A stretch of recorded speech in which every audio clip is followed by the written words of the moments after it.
నమస్తే, welcome to Aadya TV. నేను మీ రమేష్ విద్య. మనతో పాటు ప్రస్తుతం బీఆర్ఎస్ సీనియర్ లీడర్ ఫయాజ్ ఉన్నారు. సరే, మాట్లాడదాం ప్రస్తుతం రాష్ట్ర రాజకీయ పరిస్థితుల మీద, అలాగే ముఖ్యమంత్రి చేసిన కామెంట్ల మీద. ఇంకా త్వరలో ఒక చర్చ నడుస్తుంది, ఏదైతే తెలంగాణ తల్లి విగ్రహం కూడా మార్పులు చేర్పులు చేయబోతున్నారు అనే విధంగా కూడా ఒక టాక్ నడుస్తుంది. దీని మీద మరి ఆయన ఎలా స్పందిస్తారో తెలుసుకుందాం. అన్న నమస్తే. అన్న ఏం లేదు, రేవంత్ రెడ్డి గారు ఉన్న లక్ష్మి మంచి ఒక విగ్రహాన్ని దాన్ని నేను మొత్తం తీసేస్తా, ఆనవాళ్ళు తీసేస్తా, అవి తీసేస్తా, ఇవి తీసేస్తా అని నువ్వు రాజీవ్ గాంధీ విగ్రహాన్ని పెడుతున్నావు బిడ్డ. అది ఆనవాళ్ళని తీసేస్తే నీకు లాభం వచ్చేది ఉంది. నువ్వు మంచి పని చేయి.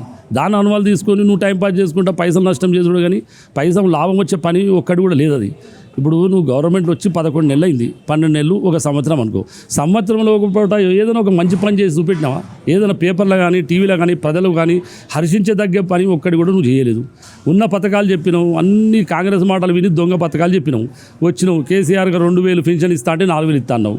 ఆడోళ్లకు 1,16,000, 1,10,000 సీఎం రిలీఫ్ మన ఇది లక్ష్మీపతి కళ్యాణ లక్ష్మి షాది ముబారక్ ఇస్తా అంటే దానికి నేను డబల్ ఇస్తా, తులం బంగారం ఇస్తా, ఓ స్క్రూటీలు ఇస్తా, అన్ని దొంగ మాటలు చెప్పి దొంగలు ఉచ్చ మాటలు అన్నీ చెప్పి గవర్నమెంట్లోకి వచ్చినావు.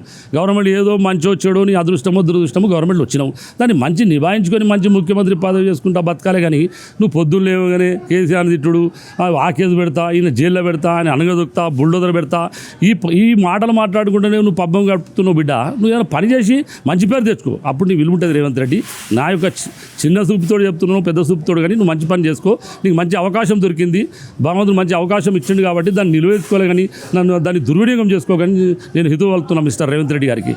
నార్మల్గా నిన్న రైతు పండుగ కూడా నిర్వహించారు, విజయోత్సవాలు కూడా జరుపుతున్నారు. అందులో నేను రైతు పండుగ పూర్తి స్థాయిలో రైతు రుణమాఫీ చేసినామని అంటున్నారు. నిజంగా రైతు రుణమాఫీ అయిపోయిందా? మీకున్న డీటెయిల్స్ ఏంటి? ఒక్కటండి, రైతు రుణమాఫీ చేసినాను అంటున్నావు. రైతు రుణమాఫీ చేసిన కాడ ఏదైనా నిరూపించుకొని అక్కడ ఒక ఎమ్మెల్యేను లేకపోతే ఎంపీనో లేకపోతే సర్పంచ్నో జిల్లా పరిషత్ ఎవరన్నా రిజైన్ చేయి, అక్కడ గెలిపి దానికి ప్రజలు హర్షించి అక్కడ ఓటేసి ఆయన గెలిపించుకొని వస్తే అది నువ్వు సక్సెస్ఫుల్ క్యాండిడేట్ అంటారు. సక్సెస్ఫుల్ గవర్నమెంట్ చేసిందని అమలు పరుతుందని అందరూ ఆలోచిస్తారు. నువ్వు ఏదో బొంగుడు మాటలు చెప్పుకొని, దొంగ మాటలు చెప్పుకొని, లుచ్చ మాటలు చెప్పుకొని పబ్బాలు గడుపుతున్నావు, కానీ నువ్వు ఏం చేసింది ఏం లేదు. ఏది మాఫీ చేయవు బిడ్డను.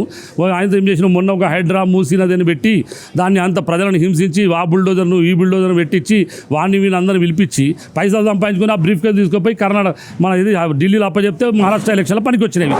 ఆ పని తప్ప నువ్వు వేరే పని ఏం చేస్తలేవు. అయితే ఓవరాల్గా నేను పుల్లతో ఆటాడుకున్నా, నక్కలతో ఆటాడుకున్నా, మీతో ఆటాడుకోవడం పెద్ద విషయం ఏమీ కాదు అన్నట్టు ముఖ్యంగా బీఆర్ఎస్ నేతలను ఉద్దేశించి మాట్లాడినట్టు తెలుస్తుంది. అందులో కేసీఆర్ ప్రస్తావన కూడా ఉంది. దీని మీద ఏమంటారు? ఒకటి వినండి, కేసీఆర్ గారు 2 ఎంపీలు, అటువంటి 2 ఎంపీలు ఉన్నోడే ఇంతమంది రాష్ట్రాలను కూడగొట్టి మంచి నీ కాంగ్రెస్లో ఉన్న యోధులు చెన్నారెడ్డి సొంటి మంచి బుల్లెట్ ప్రూఫ్ లీడర్లు ఎవరు చేయలేని పని సాహసం చేసి తెలంగాణ తెచ్చిన ధీరుడు వీరుడు గాంధీ మహాత్ముని పట్టుకొని నువ్వు ఏదో బచ్చగాను నువ్వు తెలంగాణ ఉద్యమం అప్పుడు పిస్తోలు పట్టుకొని పోయి నేను కరీంనగర్లో నేను సాల్ సంతాన్ని వాని బుడ్డు నాగి చంద్రబాబు నాయుడు అయ్యప్ప అని నువ్వు ముఖ్యమంత్రి అయిన నువ్వు ఇలా ఏదో మంచో చెడో వాళ్ళని వీళ్ళని చెవులప్పులు పెట్టి కాంగ్రెస్లో అందరిని విడదీసి ఓ పదవికి వచ్చినావు కాబట్టి నువ్వు నిలుపుకోవాలి. కానీ వీళ్ళతో ఏమవుతుంది? వీళ్ళు నక్కలు సింహమేందా?